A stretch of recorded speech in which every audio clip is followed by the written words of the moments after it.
Arestado sa Jensan ang tatlong lalaking nagpapakilala umunong konektado sa ilang matataas na opisyal ng PNP. Iyon ay para makakubra ng milyong-milyong pisong payola. Nakatutok si June Veneracion.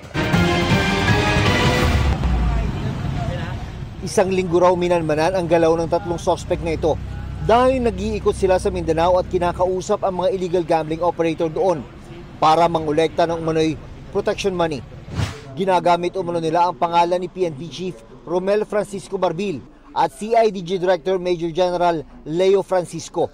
Inaresto sila sa General Santos City matapos makuhanan umano ng baril at granada.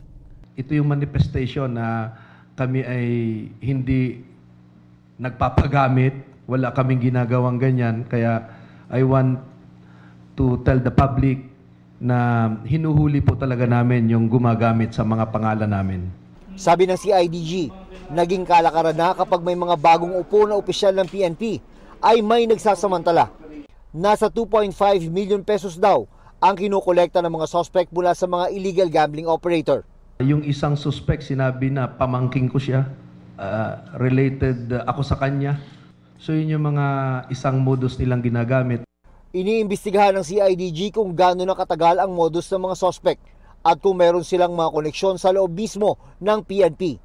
Sinusubukan pa naming makuha ang panig ng mga suspect. Para sa GMA Integrated News, June Veneracion, nakatutok 24 oras.